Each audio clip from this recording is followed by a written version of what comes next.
الحمد لله الحمد لله رب العالمين والعاقبة للمتقين والصلاة والسلام على سيد المرسلين وعلى آله وأصحابه أجمعين أما بعد فأعوذ بالله من الشيطان الرجيم بسم الله الرحمن الرحيم يا أيها الذين آمنوا هل أدلكم على تجارة تنجيكم من عذاب أليم تؤمنون بالله ورسوله وتجاهدون في سبيل الله بأموالكم وأنفسكم ذلكم خير لكم إن كنتم تعلمون صدق الله العظيم۔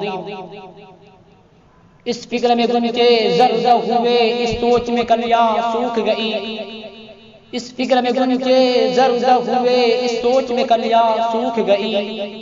آئینہ گلستہ کیا ہوگا، دستور بہاران کیا ہوگا۔ اے موج حوادث ان کو بھی دو چار تھپیڑے، ان کو بھی اے موج حوادث ان کو بھی دو چار تھپیڑے، ان کو بھی۔ کچھ لوگ ابھی تک ساحل سے طوفان کا نظارہ کرتے ہیں۔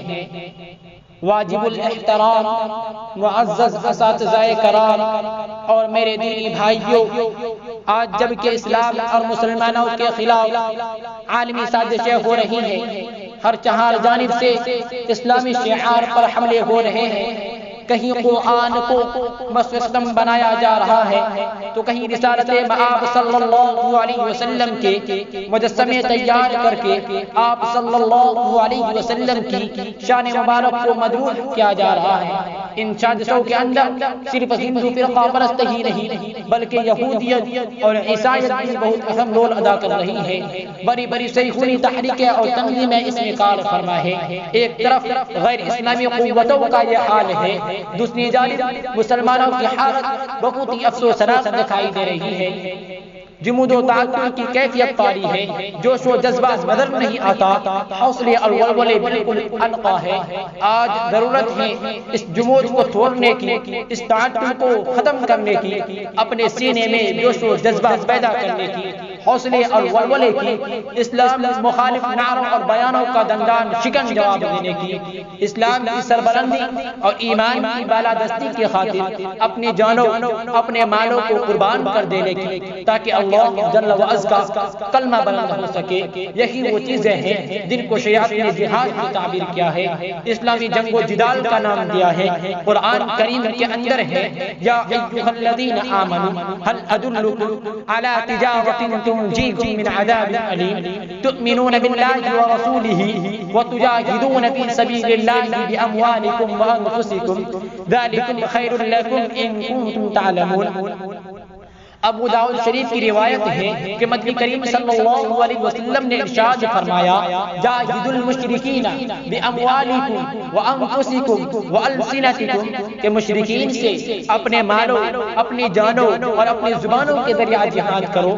میرے غیر مسلمانوں، آج ہمارے سامنے ملک کے حالات نے یہ واضح کر دیا ہے۔ بابری مسجد کی مسماری نے، قرآن کریم پر اعتراضات نے، رسالت مآب صلی اللہ علیہ وسلم کی اہانت نے، مسلم نوجوانوں کے قتل نے، ماں اور بہنوں کی عصمت دری نے یہ ثابت کر دیا ہے۔ یکساں سول کوڈ نے، کشمیر کے معاملات نے، فیض آباد، بجنور اور بھاگلپور کے فسادات نے یہ انکشاف کر دیا ہے، یہ انکشاف کر دیا ہے۔ کفر کی اشاعت و تبلیغ نے، رتھ یاتراؤں نے، اڈوانی اشوک سنگر، مرلی منوہر جوشی، اما بھارتی اور سشما سوراج کے استعار انگیز بیانات نے بالکل حجت تام کر دیا ہے کہ اس ملک کے اندر ہمیں کوئی مذہبی آزادی حاصل نہیں۔ اسلامی آزادی کا اگر مقصد یہ ہے کہ جو چاہے نماز پڑھے، جو چاہے نمازیوں کا گلا گھونٹ دے، جو چاہے نبوت کا دعویٰ کر دے، جو چاہے صحابہ پر بد زبانی کرے، جو چاہے علماء کے خلاف بیان بیان داغ دے، جو چاہے سود کی حالت کے فتوے اخبارات و رسائل میں دے کر علماء کی توہین کرے، جو چاہے ہماری مساجد و مدارس کو منہدم کر دے، جو چاہے جہاد کی ٹریننگ پر روک لگا دے اور ہمارے نوجوانوں کو فحاشیہ اور اولیانیت میں دبو دے، جو چاہے ہمارے اجلاس و بیانات پر پابندی لگا دے، جو چاہے ہماری مذہبی کتابوں پر بینڈ لگا دے، تو ایسی آزادی پر ہم کل بھی لعنت بھیجتے تھے اور آج بھی لعنت بھیجتے ہیں کہ ہمیں آزادی چاہیے، رب کے کلمے کی آزادی، ہمیں آزادی چاہیے، رب کے نظام کی آزادی، ہمیں آزادی چاہیے، رب کے کلمے کی آزادی، ہمیں آزادی چاہیے، علماء کے تقدس کی آزادی، ہمیں آزادی چاہیے، دین کی بالادستی کی آزادی، ہمیں آزادی چاہیے، عبادتوں کی آزادی، ہمیں آزادی چاہیے، اسلام کے لا اور قانون کی آزادی، ہمیں آزادی چاہیے، یہ کہ سپریم کورٹ سے لے کر ایک عام عدالت تک رب کا قانون ہوگا، نبی کا دستور ہوگا، قرآن کا قانون ہوگا، صحابہ کا نظام ہوگا۔ برادران ملت اسلامیہ، ایک طرف بڑی مسجد گرتی ہے، رام مندر کی تعمیر ہوتی ہے، ایک طرف بوسنیا کے مسلمانوں کا خون ہوتا ہے، ایک طرف کشمیر کے نوجوانوں کے خون سے ہولی کھیلی جاتی ہے۔ اگر کوئی صدائے جہاد بلند کرتا ہے اور کوئی جہاد کی نیت کرتا ہے تو اس کے راستے میں روڑے اٹکائے جاتے ہیں، اس کے راستے کو بند کیا جاتا ہے، اسے بدنام کیا جاتا ہے۔ کوئی متعصب عدوانی بے حیا اوما بھارتی کے اشتعال انگیز بیانات کا جواب دیتا ہے تو اسے قتل کرنے کی سازش کی جاتی ہے۔ اگر یہی آزادی ہے تو ایسی آزادی کو ہم تمہارے منہ پر مانتے ہیں۔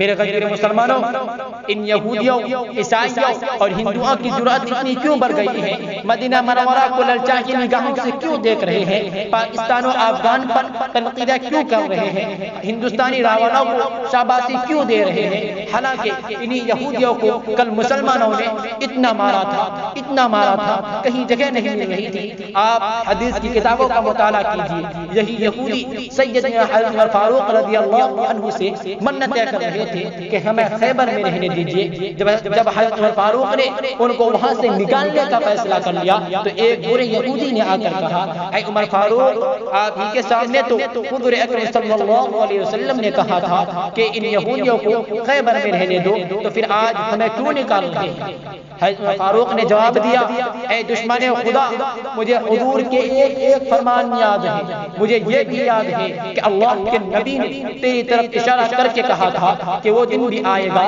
مسلمان تم کو خیبر سے نکالیں گے اور تیری اونٹنی تیرے پیچھے پیچھے دوڑتی ہوئی جا رہی ہوگی، اس لیے میں تم کو نکالوں گا، خیبر کو تم سے پاس کروں گا۔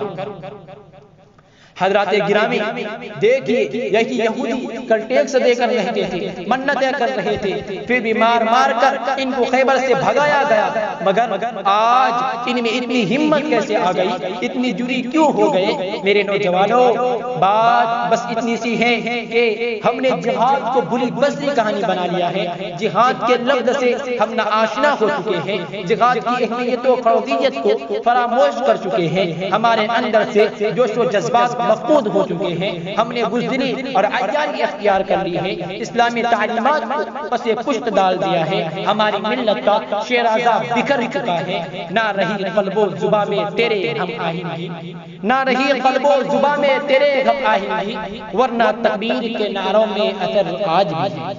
قرآن و احادیث کے اندر جہاد کی بہت فضیلت بیان کی گئی ہے اور اس کے ترک پر وعیدیں سنائی گئی ہے۔ باری تعالیٰ کا ارشاد ہے، ان اللہ یحب الذین یقاتلون فی سبیلہ صفا کأنہم بنیان مرصوص، کہ اللہ تعالیٰ مجاہدین کو بہت محبوب رکھتا ہے۔ مسلم کی روایت ہے کہ حضور اکرم صلی اللہ علیہ وسلم نے ارشاد فرمایا، ان ابواب الجنت تحت ظلال السیوف، کہ جنت کے دروازے تلواروں کے سائے میں ہیں۔ اور یہ بھی مسلم شریف کی روایت ہے کہ حضور اکرم صلی اللہ علیہ وسلم نے ارشاد فرمایا، من مات ولم یغزو ولم یحدث به نفسه مات على شعبۃ النفاق، کہ جس نے جہاد نہیں کیا اور اس کی نیت تک دل میں نہ آئی تو وہ منافقت کے موت مرے گا۔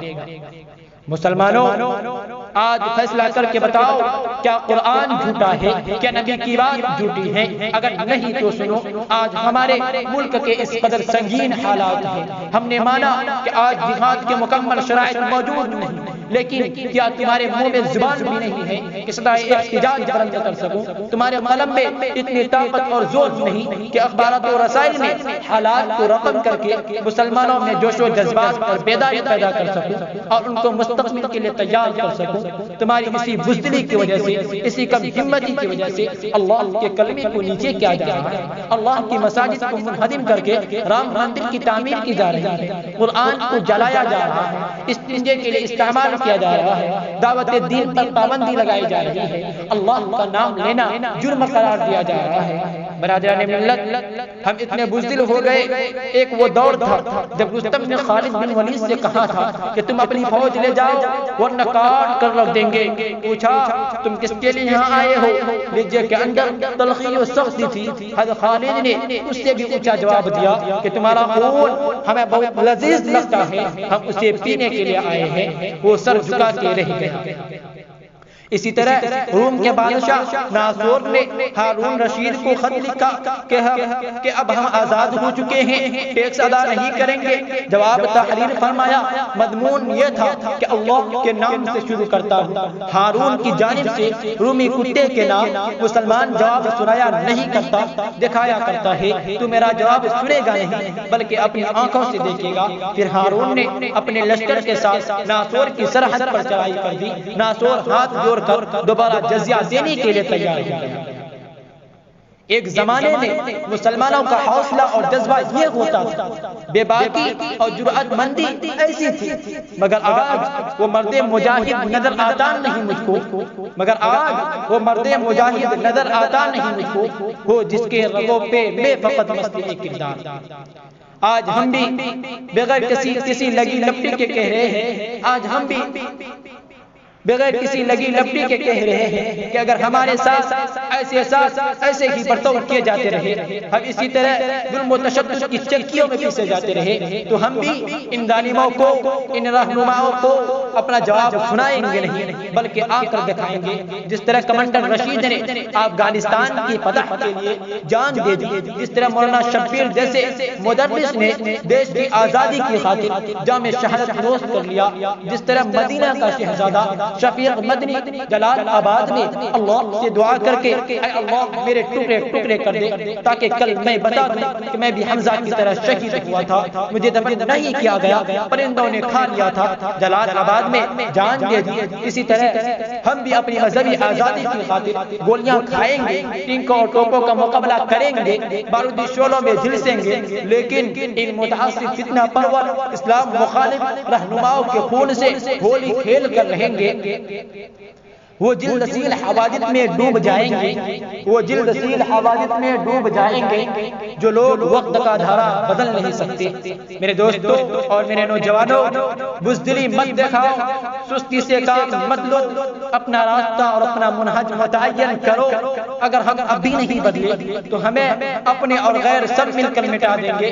ہندوستان میں بغداد کی تاریخ دہرائی جائے گی۔ اے اپنے دین کے محافظوں، اے امت کے نوجوانوں، ہمارا خون حضرت حنظلہ کے خون سے زیادہ قیمتی نہیں ہے۔ ہمارا خون ہماری زندگیوں، جناب مدنی کریم صلی اللہ علیہ وسلم کی زندگیوں سے زیادہ قیمتی نہیں ہے۔ ہم کو دین کے ہر شعبے سے دلچسپی ہونی چاہیے۔ ہمارے نزدیک ہر چیز سے عزیز دعوت حق ہونی چاہیے، اسلامی مشن ہونا چاہیے، اعلیٰ کلامت اللہ کی خاطر، دین مبین کی آبیاری کی خاطر، قرآنی تعلیمات کی اشاعت کی خاطر، کفار و مشرکین یہود و نصارہ کے حملے کا جواب دینے کی خاطر اگر ہم کو خون بہانا پڑے تو دریغ نہیں کرنا چاہیے، کیونکہ اسی کی خاطر نبی نے خون دیا ہے، جگر کے ٹکڑے دیے ہیں، حضرت حمزہ پر آنسو بہا ڈالے، زید بن حارثہ کے صدمے کو سہ لیا، شاعر اسلام عبداللہ بن رواحہ کی جدائی کو برداشت کیا، جعفر طیار کٹ گیا اس کو بھی برداشت کیا، لیکن کبھی بھی جہاد سے منہ نہیں موڑا بلکہ خون نکلتے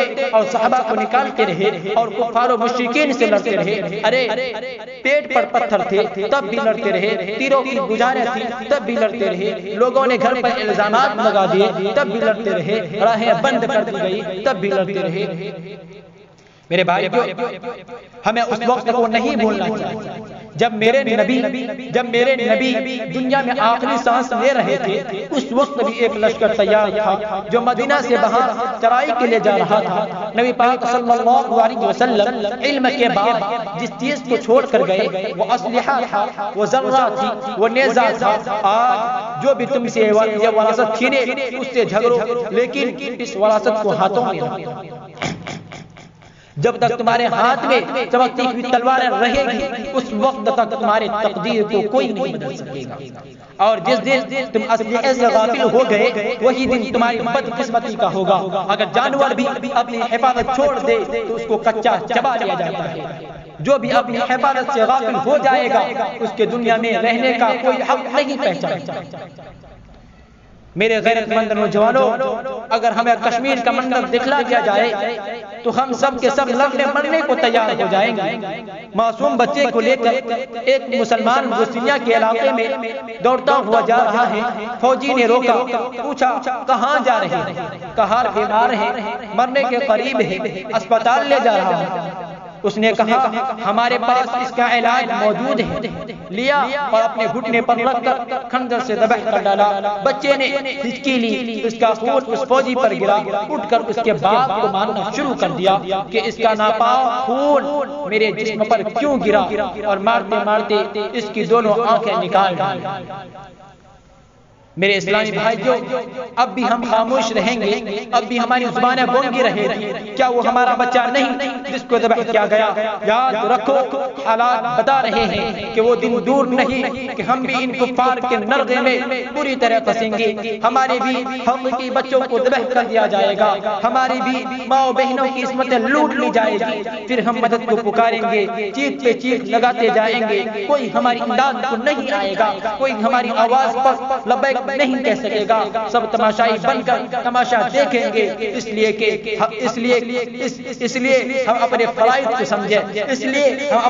کو سمجھیں، اسلام اور مسلمانوں کی حمایت و امداد کے لیے ہمہ وقت مصروف و پیکار رہیں، کیونکہ فرائض اہل کشتی کے بھی کچھ ہوتے ہیں اے راہی، فرائض اہل کشتی کے بھی کچھ ہوتے ہیں اے راہی۔ یہ مانا نہ خدا کے ہاتھ میں تلوار ہوتی ہے، وما علینا الا البلاغ۔